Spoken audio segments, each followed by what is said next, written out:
Welcome to YOUCANIC. In this video, I'm going to show you how to use the YOUCANIC scanner to do a few things like run a full system scan where the scanner connects to all the control modules on these cars. Sometimes they can have 20, 30. The more features and options you have on the car, more likely you're going to have more control units to control them, right?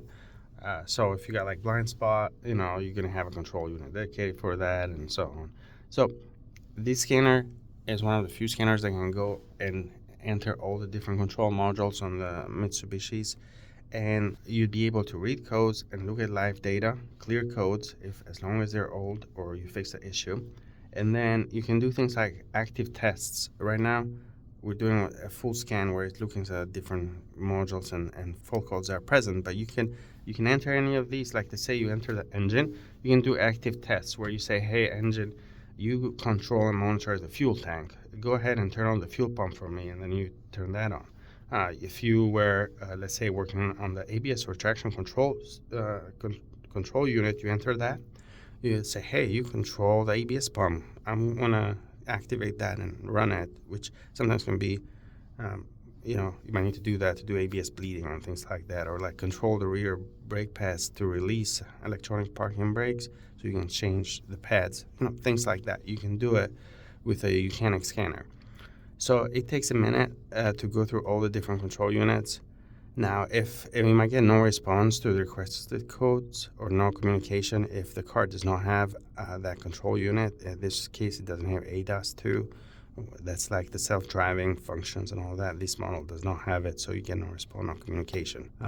But so keep that in mind. Now, if you do, like, say you are like, hey, my car does have self-driving functions and I still get no communication, then you're looking and, maybe that module is defective, it's not getting power, and things like that. So keep that in mind. But so let's give it another few seconds to complete the scan, and we're going to enter a couple of control modules and look at some of these functions that I was talking about. All right, so here the scan is complete. You can see a number of these fault codes control units have fault codes. You can click on this arrow and look at the actual codes.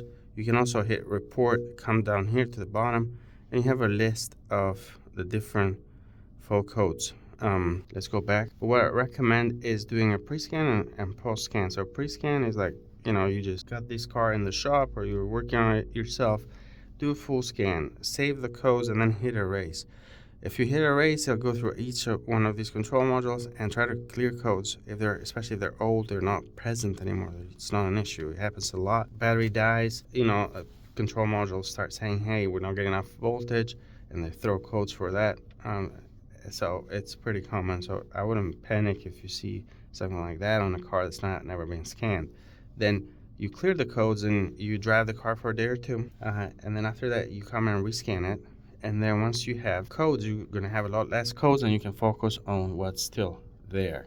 So you can see, like, if you enter the ABS, you can click any of these menus, control units on the left there to enter it. And then you can see, you can read codes, clear codes, live data. It can be pretty useful. Like if you are going to look at like which ABS wheel speed sensor is bad, I don't want to replace all of them. You'd go to live data, and you have things like special functions where you can do calibrations and things of that nature. So the same, you can go into any of these control modules that you can control. Like I said, ABS and window, body control module, and so on. Body control module usually has a lot of active tests under it. Special functions you can see here. But yeah, so if you're really looking to diagnose Mitsubishi, check out the YOUCANIC. This is how you do a full system scan. You look at live data. Let's go look at one more module. We're going to look at the engine. Let's look at the engine control unit, and then you can select all these. There's a lot of data points, oxygens, and stuff like that. So that's how you diagnose Mitsubishi using the YOUCANIC scanner. Thanks for watching YOUCANIC, where you can be the